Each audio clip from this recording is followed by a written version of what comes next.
lonely rancher faced his final days until 4 Apache widows claimed him as husband. John Mercer had lived most of his life in the wide, dusty plains of Arizona. The desert stretched endlessly in every direction, a mixture of sand, rocks, and scrubby bushes, with the occasional tall cactus standing proudly against the blazing sun.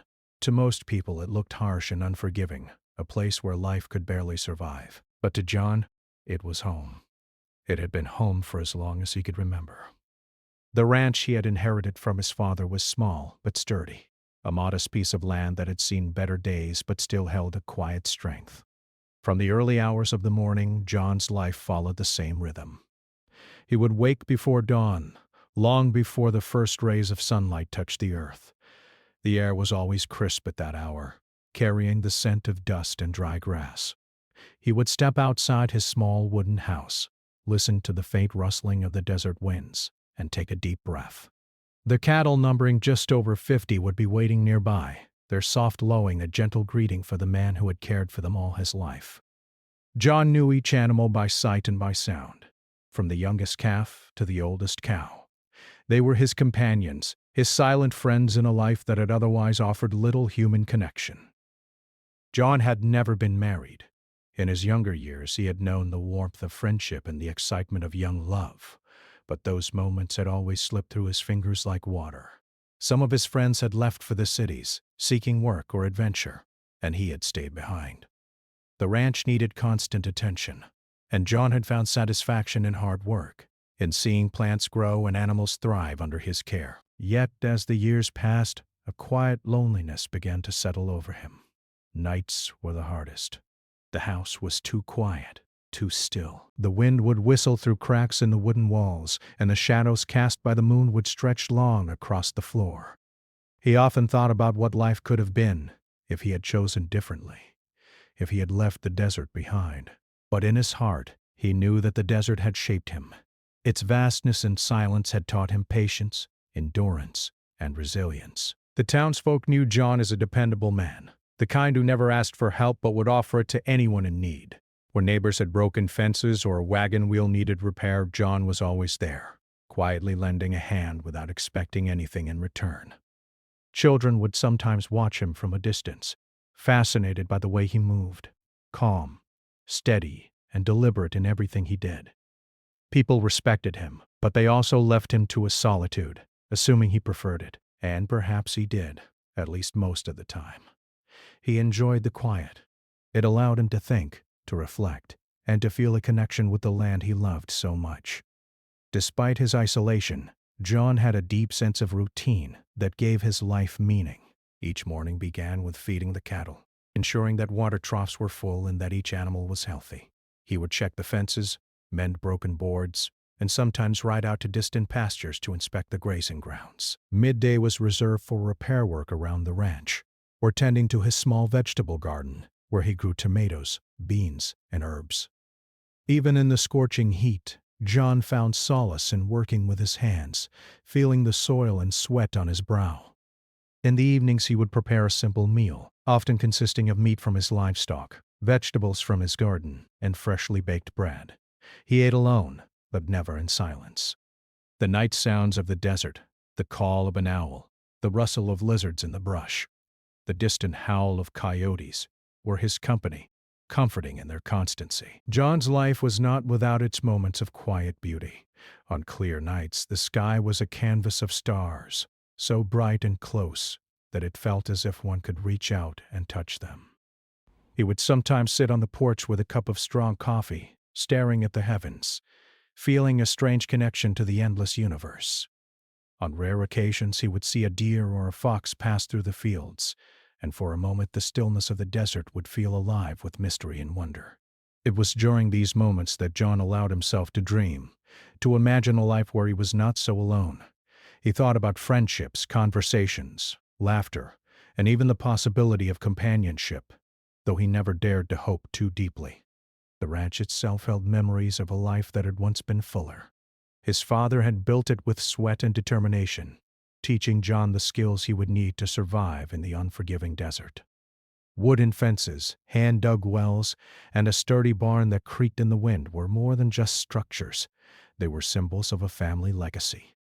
John often walked through the old barn, running his hand along the wooden beams, thinking of his father's voice guiding him through the chores, his mother's gentle smile in the kitchen, the laughter of siblings who had long moved away. Those memories were bittersweet. They reminded him of love and warmth, but also of absence and time that could never be reclaimed. John's loneliness was not born of bitterness, however. He did not resent the world or the people who had left him behind. He had simply grown accustomed to living alone, finding peace in the simplicity of his life.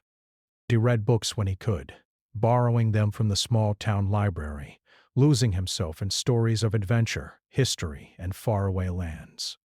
He had a keen mind, sharp and attentive, and he often pondered the mysteries of life, the choices people make, and the paths they follow. Though he had no one to share these thoughts with daily, he found a quiet satisfaction in contemplating life's lessons on his own terms. Even though John's life seemed content to an outsider, there were signs that he felt the weight of solitude more deeply than he admitted. Sometimes he would linger at the edge of town, watching families gather, listening to laughter echo across the streets. He would tip his hat politely, exchange a few words, and then quietly retreat to his ranch, smiling but feeling a pang in his heart. He wondered if anyone would notice if he disappeared one day, if anyone would miss the solitary rancher who had dedicated his life to a small patch of desert. These thoughts never lingered too long, for John always returned to the work that grounded him, to the animals that depended on him, and to the desert that he loved. John's health had begun to show signs of age. His back ached from years of labor, and his once steady hand sometimes trembled when he was tired. The doctor had warned him about the importance of care, but John believed in his own endurance. Still, there were nights when he would lie awake, staring at the ceiling, feeling the solitude more acutely than ever. He thought about the end of life, imagining it as quietly as it had begun. And though he feared the thought of leaving his ranch behind, he also feared leaving it empty, without someone to tend to it after he was gone. Despite the hardships and loneliness, John Mercer's life was full in ways that outsiders might never understand. He knew the patterns of the desert wind, the habits of his cattle, the rhythm of the seasons. He had a sense of connection to the land that was deeper than words. He had built a life of integrity, honesty, and quiet strength. Yet, in the quiet moments, he could not ignore the ache in his heart, the yearning for companionship that had evaded him for decades. It was a longing that he had learned to live with, but it never fully faded. And so, John continued his days, each one much like the last, quiet, purposeful, and filled with simple routines. The desert was harsh, but it was also generous, offering him a life of solitude, reflection, and subtle beauty.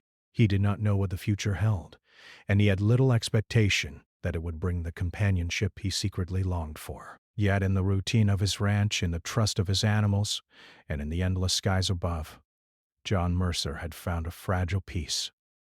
A peace that, unknown to him, was about to be profoundly changed in ways he could never have imagined. It was a late afternoon when John first noticed movement at the far edge of his ranch. The sun was low in the sky, casting a golden glow over the dusty plains, and the air carried the sharp scent of dry earth. At first he thought it might be a group of travelers passing through, or perhaps ranch hands from a neighboring farm. But as he squinted into the distance, he realized that this was something very different. 4 women were walking toward his property, their steps steady and purposeful. They were not young, but they moved with the grace and dignity of people who had endured much in life. John set down the tools he had been using to repair a fence and wiped the sweat from his brow. His curiosity was piqued, though he felt a flicker of unease. Visitors were rare at his ranch, and strangers even rarer. He stepped out onto the porch, shading his eyes against the sun, and watched as the women approached. They carried small bags and bundles, nothing heavy or cumbersome, but each movement seemed deliberate, as if they knew exactly where they were going. John noticed their clothing, simple but well kept, with patterns and colors that suggested a connection to a culture far older and richer than the town he knew. When the women reached the gate, they paused. One of them, the tallest, stepped forward and spoke in a calm but firm voice. "We have come for John Mercer," she said. Her words were simple, yet they carried a weight that John could not immediately understand. "We have chosen him." John blinked, unsure if he had heard correctly. "Chosen me?" he repeated. "Chosen for what?" The woman smiled gently, a mixture of warmth and resolve in her eyes. "We are widows," she explained. "We have lost our husbands. We have chosen you as a companion, as our partner.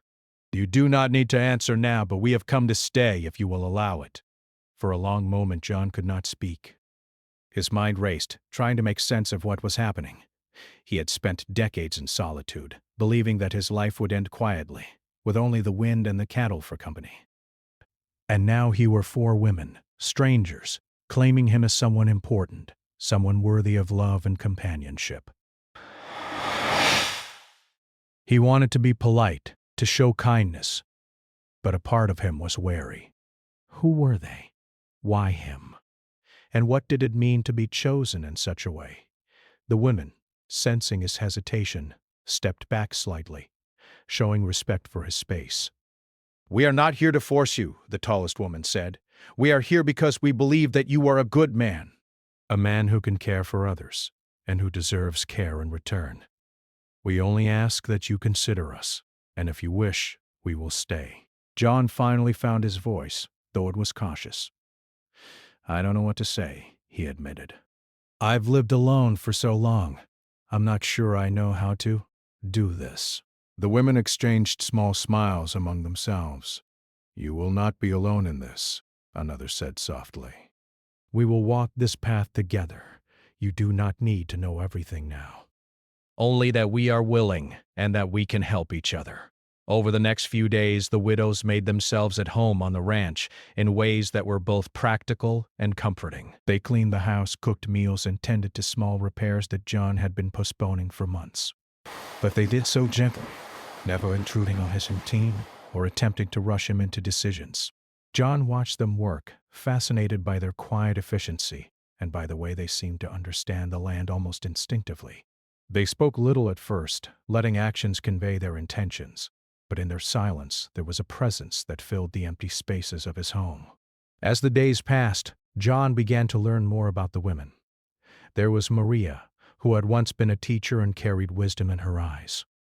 Lila, a skilled cook whose laughter could light up even the darkest corners of the house. Taya, strong and resilient, who had spent her life working with animals. And Suni, gentle and thoughtful, with hands that could mend broken things and hearts alike. Each woman had her own story of loss and endurance, and John found himself listening more than he had ever listened to anyone in his life.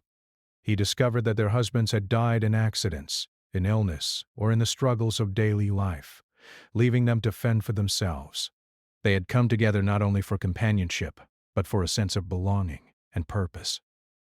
John's initial skepticism began to soften as he saw how the women cared not just for the house, but for the ranch itself. They learned the routines of feeding the cattle, gathering firewood, and tending the small garden. They worked alongside him, sharing both the physical labor and the quiet moments of reflection that came with life on the plains.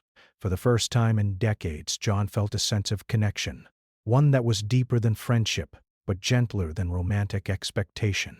It was a partnership, born of necessity and choice, and it felt surprisingly natural. One evening, as the sun dipped below the horizon and the sky turned a deep shade of orange, John sat on the porch with the women. They shared a simple meal of stew and freshly baked bread, passing the dishes back and forth and talking about small, everyday things. Maria spoke of a book she had read. Lila shared a memory of a funny incident from her youth, and Taya told a story about a wild horse she had once tamed. Suni listened quietly, occasionally adding a comment or a laugh. For John, the experience was almost overwhelming. He had spent so many years alone, and now the sound of voices, laughter, and shared stories filled his home. It was as if the walls themselves had come alive. At night, when the women settled into the small bedrooms John had prepared for them, he found himself walking through the house, pausing in the kitchen or living room, marveling at how different everything felt. There was warmth, both literal and figurative, in the presence of these women. He felt safer, lighter, and more connected to the world than he had in decades. For the first time, he allowed himself to hope that life could still hold surprises, even at his age. As the weeks turned into months, the bond between John and the widows grew stronger. They celebrated small victories together, like a calf safely born in the spring or a fence repaired before the storm season. They shared meals, laughter, and quiet moments watching the sun rise and set over the desert. John began to notice subtle changes in himself. He slept better, felt more energetic, and even looked forward to mornings with a newfound enthusiasm. The women did not demand affection or attention. They simply offered companionship, respect, and care. And in return, John began to open his heart, slowly and cautiously, to the possibility of family in his later years. The arrival of the widows also brought new perspectives and traditions into the ranch. They shared stories of their Apache heritage, teaching John about customs, ceremonies, and beliefs that he had never known. He listened with fascination, sometimes asking questions, sometimes simply watching and absorbing the knowledge. It was a cultural exchange that enriched his life in ways he had never imagined. The desert, once silent and solitary, now felt alive with history, memory, and shared experience. Even the local townsfolk began to notice the change. At first, there were whispers and curious glances when the women appeared at town gatherings or the market. But soon, people began to admire the unusual household. They saw 4 strong, wise women working alongside a dedicated rancher, all of them caring for one another and for the land. It became a story not of scandal or strangeness, but of resilience, mutual respect, and the beauty of human connection. Despite these positive changes, there were still moments of doubt and fear. John sometimes worried that he was not deserving of the attention and care of these remarkable women. He wondered if his loneliness had made him too set in his ways, too rigid to fully embrace change. The widows, sensing his unease, reassured him not with words alone, but with patience, kindness, and consistent presence. They showed him day by day that he was valued and respected, and that their choice to come to him was genuine. Through it all, John learned that companionship did not require grand gestures or dramatic declarations. It was found in small, quiet acts. A shared meal, a thoughtful word, a laugh at a minor mishap, or the simple comfort of being present for one another. He realized that love and connection could take many forms, and that family was not always bound by blood. It could be chosen, nurtured, and grown even in the later chapters of life. By the time the first year passed, John Mercer's life had transformed in ways he could scarcely have imagined. From a lonely rancher expecting nothing but quiet days and long nights, he now lived in a home filled with laughter, stories, care, and shared purpose. The 4 Apache widows were not just guests, they were companions, partners, and friends. Together they created a household that was strong, resilient, and deeply human. A testament to the fact that even in solitude, life could surprise and enrich those willing to open their hearts. And though John still faced the challenges of age and the harsh desert environment, he no longer faced them alone.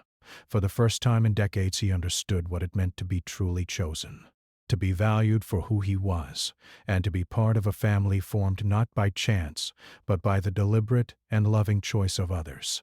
The future, once uncertain and quiet, now held promise, warmth, and the unexpected joy of connection that had eluded him for so long. Life on John Mercer's ranch had settled into a rhythm, yet it was nothing like the quiet, solitary existence he had known before. The arrival of the 4 Apache widows had transformed the ranch into a place full of motion, laughter, and conversation. Mornings were no longer silent affairs of one. The soft clatter of dishes, the gentle hum of voices, and the occasional laughter of Maria or Lila had become part of the dawn, blending with the calls of the desert birds and the lowing of the cattle. John had learned to wake not just to feed his animals, but to greet the day with shared tasks and quiet companionship. The widows had taken it upon themselves to learn the routines of the ranch, but they had done so with patience and care. Maria, with her sharp mind and thoughtful nature, had taken charge of organizing the small house, ensuring that everything had a place and that chores were divided in ways that made the daily work smoother. Lila, always cheerful and practical, had a gift for cooking, and she filled the house with the smell of freshly baked bread, roasted vegetables, and stews that simmered slowly over the fire. Taya was the one who worked closely with the cattle, often riding alongside John when he needed to check the fences or tend to the animals in distant pastures. Suni, quiet but attentive, helped with repairs, planting and mending anything that broke, always leaving her mark of careful skill. John watched them work with a mixture of awe and gratitude. He had spent so many years alone that he had forgotten the joy of shared effort. Tasks that once felt tedious and lonely now carried a new energy when accomplished together. They laughed when a fence post fell over, teased each other when a bucket of water splashed unexpectedly, and celebrated small victories like a calf born safely or a garden patch yielding its first vegetables. Each day was a lesson in patience, humility, and joy. As the weeks turned into months, John began to notice changes in himself. His health, which had been slowly declining, began to improve. The laughter, care, and shared responsibility had a healing effect. His back ached less often, and he felt lighter on his feet. Even his mind felt sharper, stimulated by conversations and storytelling. Before the widow's arrival, he had spent much of his day in silence, reading occasionally or reflecting on memories that sometimes felt heavy. Now his mind was active, engaged, and connected to the living world around him. But the most remarkable change was in his heart. John had long believed that the years had passed him by, leaving little room for companionship. He had accepted his solitude as inevitable, finding comfort in routine and familiarity. Yet with the widows he experienced something he had thought impossible. He felt seen, appreciated, and valued, not for what he owned or what he could provide, but simply for who he was. The care they showed him was gentle and persistent, not demanding, yet it awakened in him a deep sense of belonging. For the first time in decades, John felt that he was part of a family. The evenings on the ranch became a time for storytelling and shared reflection. After the cattle were fed and the day's chores were complete, John and the women would gather around the fire or in the small kitchen, drinking tea or water and talking about their lives. Maria often shared stories from her teaching days, recalling the joy of helping children learn and grow.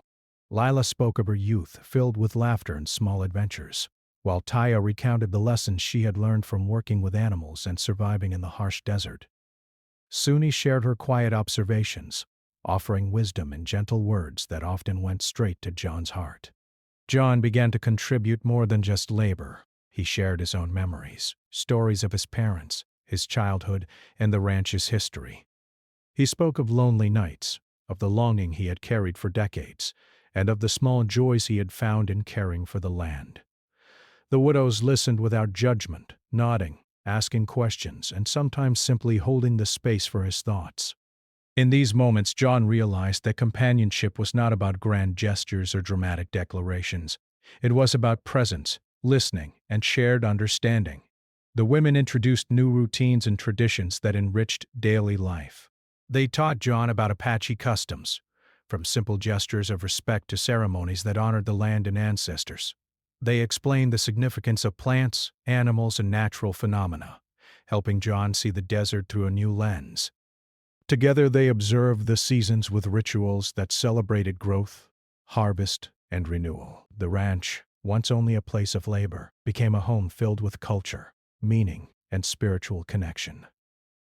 John also learned the value of compromise and flexibility.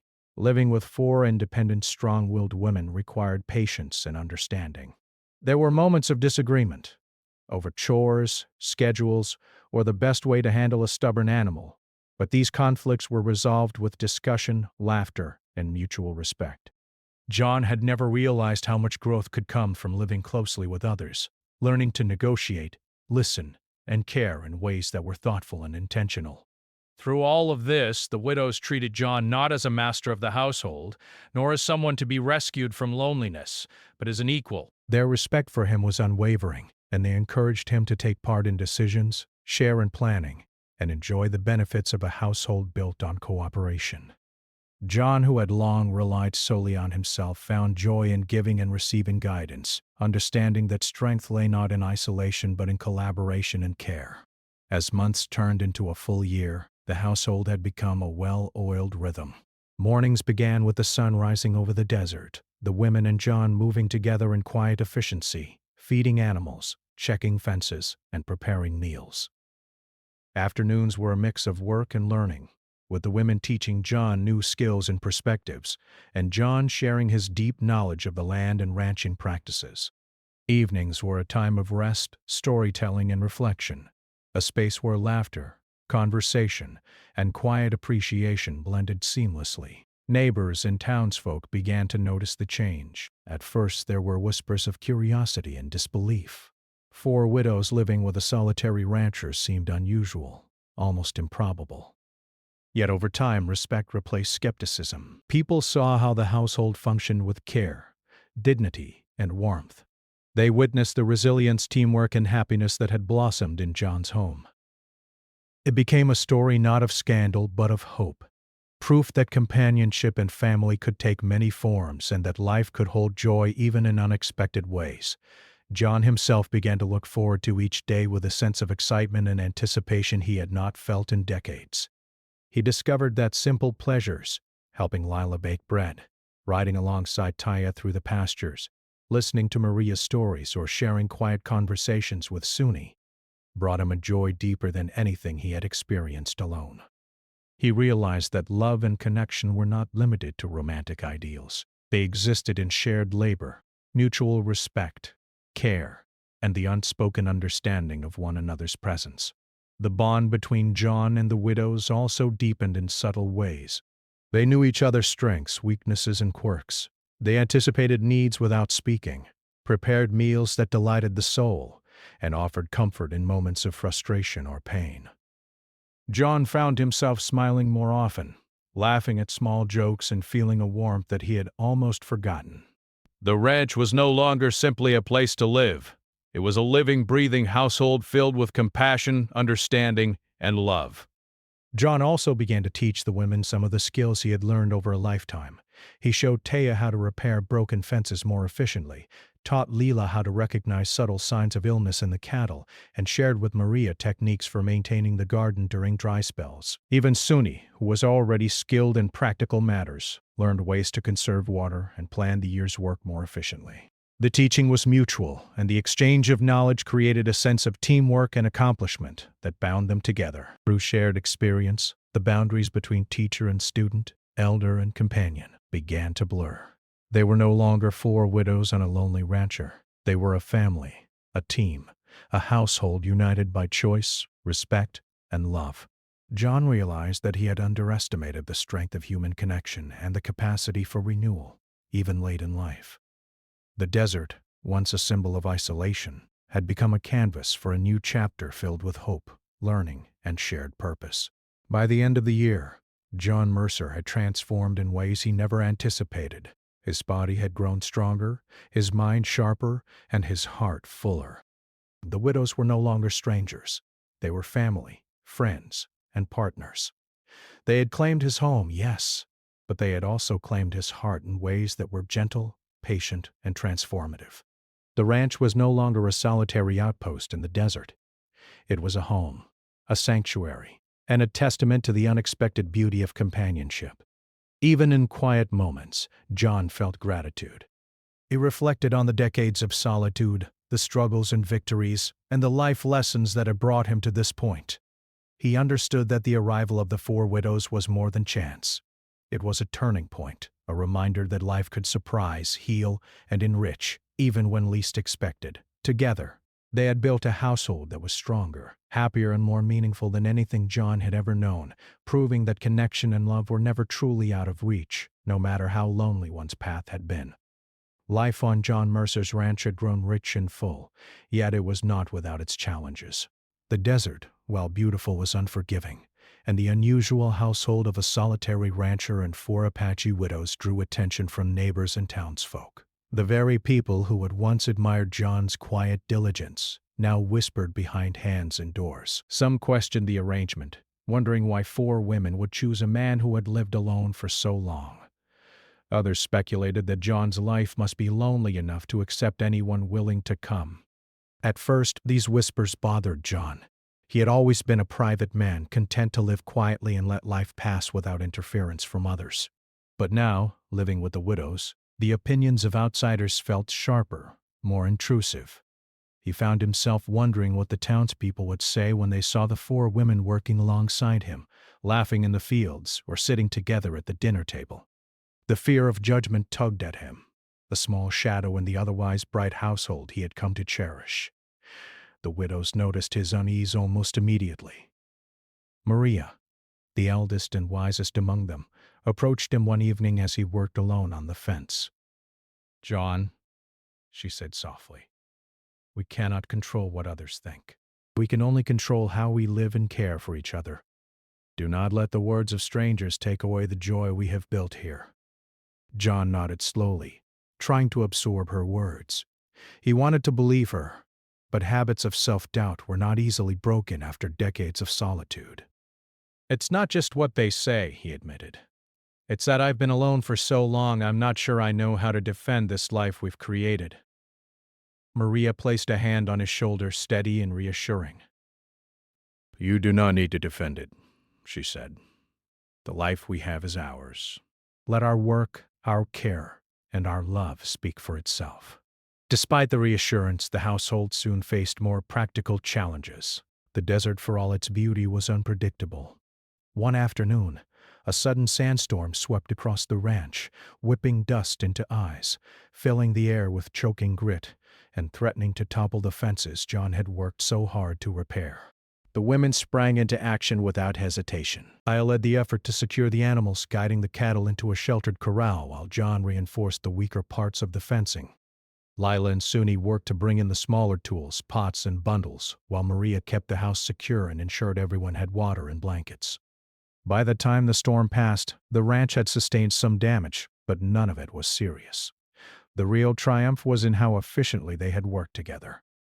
John watched in awe as the women coordinated seamlessly, their efforts calm, methodical, and effective. He realized in that moment that the household was not just a family, it was a team, a unit capable of facing the harshest challenges with patience and skill. Blankett's faces disimproved.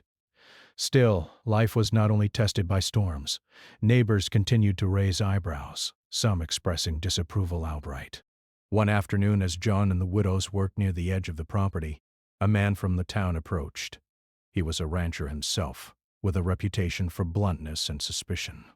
"John," he said, his voice heavy with judgment, "I don't mean to offend, but 4 women living here. Isn't it a little unusual? People are talking. Maybe this isn't the best idea." John felt a familiar pang of unease, but he remembered Maria's words and the confidence the women had shown during the sandstorm. He squared his shoulders. "They are welcome here," he said quietly but firmly. "They are part of this household. We work together, care for each other, and live in peace. That is all that matters."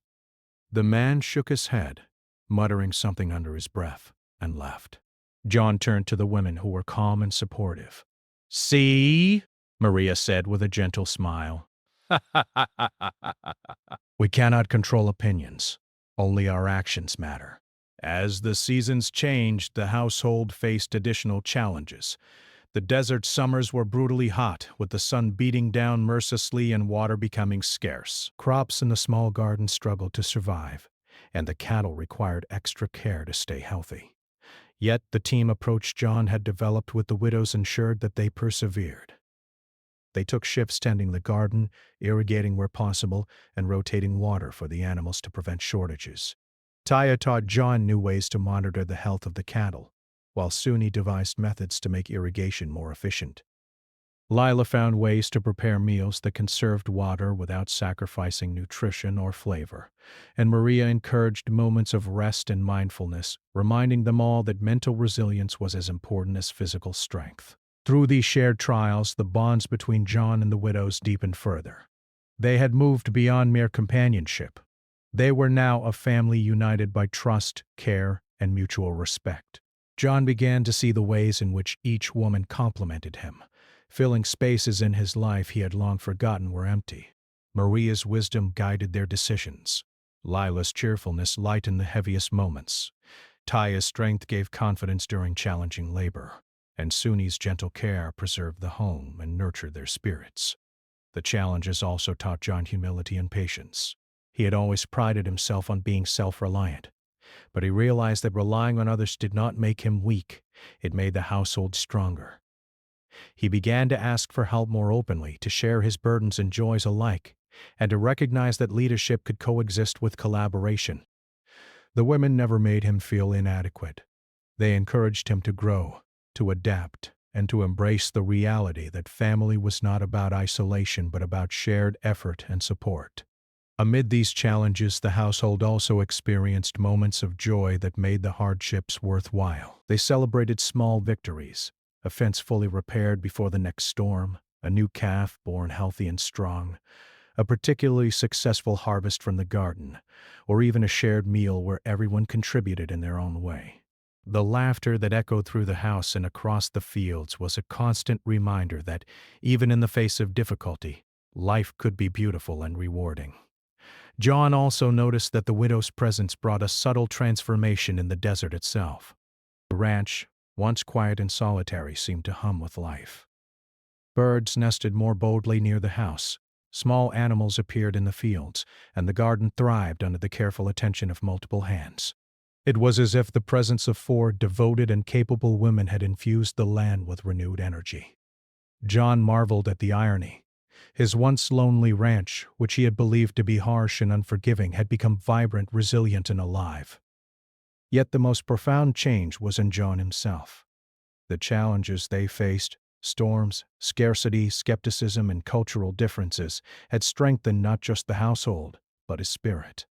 He realized that he no longer feared the opinions of others, nor did he dread the rigors of desert life. With the widows by his side, he felt capable, supported, and purposeful. Each obstacle was met with patience, teamwork, and determination, and each victory, no matter how small, was celebrated as a family. Even in quiet moments, when the work was done and the sun set over the horizon, John felt gratitude. He had survived decades of solitude, weathered life's challenges alone. And now, unexpectedly, he had found a household that valued him, cared for him, and shared the burdens and joys of life equally. The desert, which had once seemed vast and empty, was now filled with laughter, warmth, and connection. And though hardships would continue, because life in the desert was never easy, John knew that they would face them together, stronger than any one person could be alone. Through it all, John came to understand a profound truth.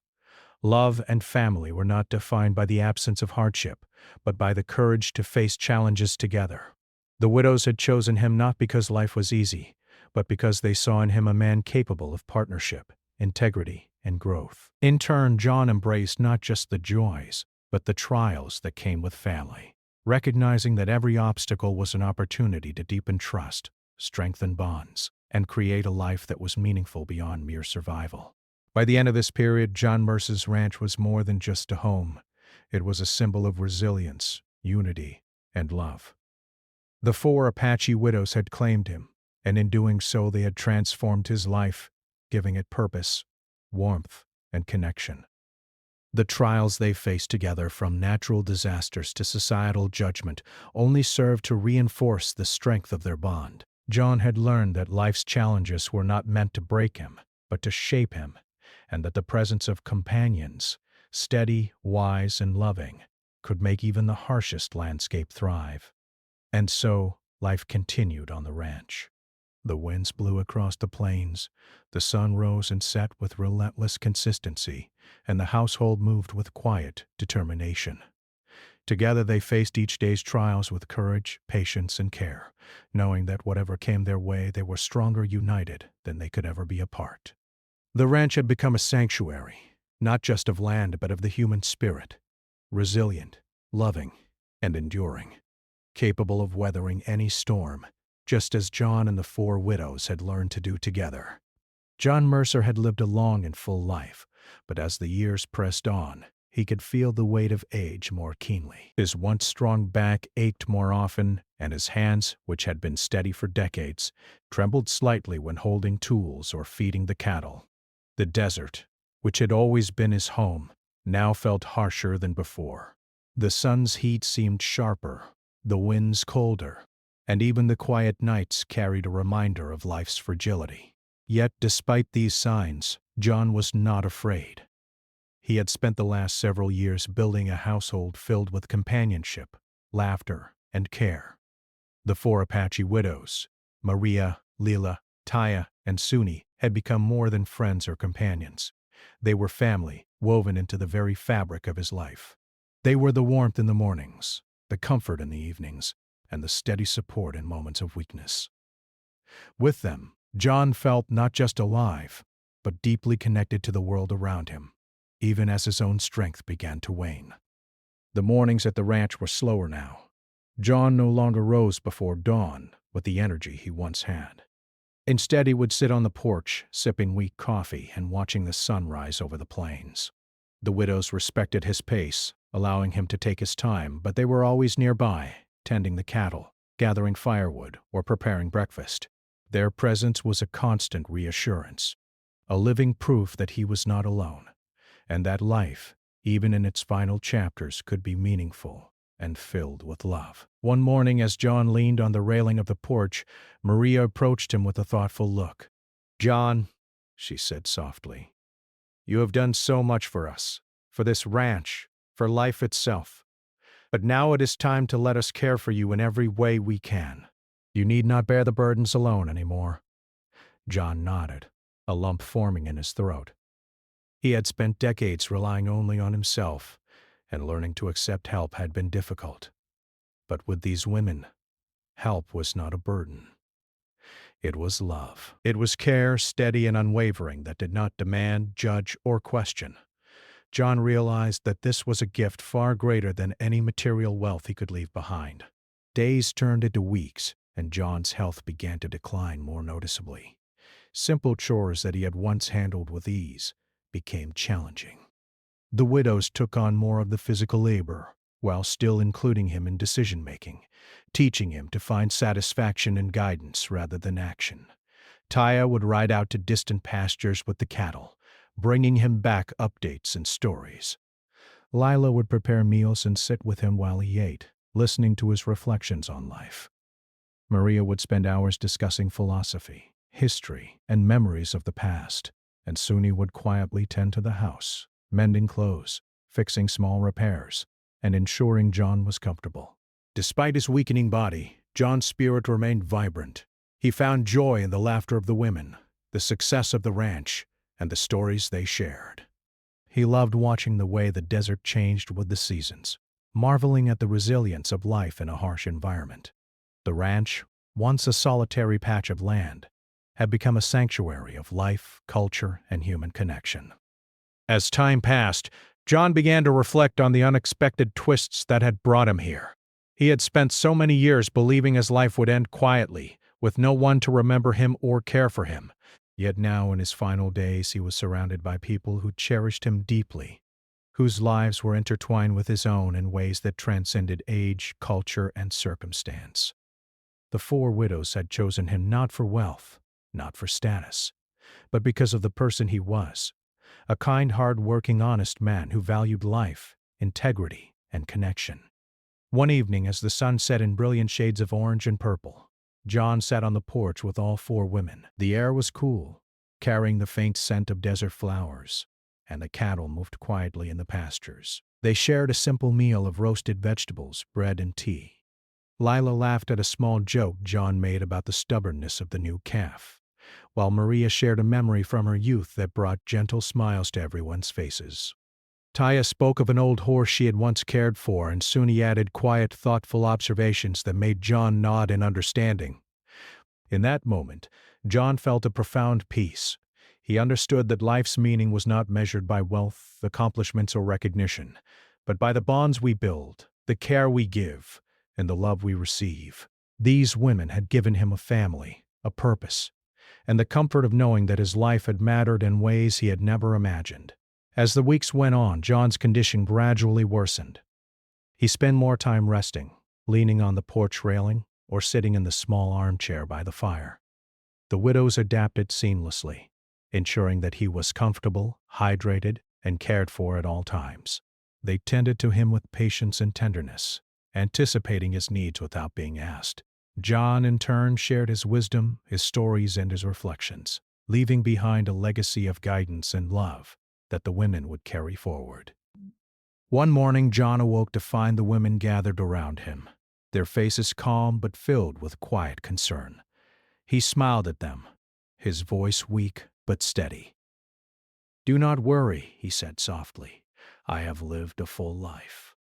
You have given me more than I could have imagined, and for that I am grateful every day." Maria reached for his hand. "John, you have given us more than we can ever repay. You have taught us about life, patience, and love. We are honored to walk these final days with you."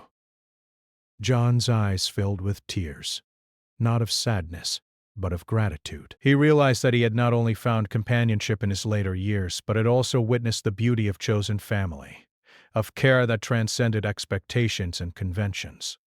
The widows had transformed his final chapter into a story of love, respect, and fulfillment. As the days continued, John's strength ebbed, yet his presence remained central to the household. He offered guidance on ranch matters, shared stories, and encouraged the widows to continue their work and traditions. He took comfort in knowing that they were strong, capable, and resilient, and that the ranch and the family they had built would endure after he was gone. One evening, under a sky painted with stars, John felt a calmness he had never known in his earlier years. He reflected on his life, the hardships, the loneliness, and the unexpected arrival of 4 remarkable women who had changed everything. He thought of the desert, the ranch, the cattle, and the shared moments of laughter and care. And he knew, with a certainty that brought peace to his heart, that he had been deeply loved, and that he had loved in return. John passed quietly one night, surrounded by the warmth of the household he had built. The 4 widows sat beside him, holding his hands, and whispered words of gratitude and love. There was no fear, no regret, only a profound sense of fulfillment. He had lived fully, loved deeply, and been cherished in ways he had never dared to hope for. After his passing, the widows continued to care for the ranch, honoring John's legacy through their work, stories, and daily life. The land thrived under their guidance, and the community came to respect the remarkable household that John had once led. They shared tales of his kindness, his quiet strength, and the love that had bound them together. John Mercer's life, which had begun in solitude, ended as a testament to the power of human connection, chosen family, and the enduring strength of love. The ranch became more than a piece of land. It became a symbol of hope, resilience, and the unexpected ways life can bring fulfillment. Visitors who came to the desert would hear the story of the solitary rancher who found companionship late in life, of the 4 widows who chose him, and of the extraordinary household they built together. Children listened wide-eyed to the tales. Neighbors admired the resilience of the women, and the memory of John Mercer lived on in every laugh, every meal, every repaired fence, and every planted seed. In the end, John's final days were not defined by illness or solitude, but by the love he received, the bonds he formed, and the lasting legacy he left behind. The widows, in their devotion and care, ensured that his story would be remembered, not as a tale of loneliness, but as a celebration of the human heart's capacity to love, to endure, and to create family in the most unexpected of ways. John Mercer's life had come full circle, from solitary rancher to cherished companion, from quiet isolation to the center of a household built on respect, care, and devotion. His story became a testament to the resilience of the human spirit. In the vast, harsh desert, he had discovered warmth, connection, and a love that defied convention, proving that even in the later chapters of life, happiness, purpose, and family could be found. And so the desert continued to stretch endlessly. The sun rose and set, and the ranch remained a sanctuary of life and love. John Mercer's memory lived on in the hearts of the 4 Apache widows, in the laughter of the household, and in the thriving land they cared for. A legacy of compassion, connection, and the enduring power of chosen family.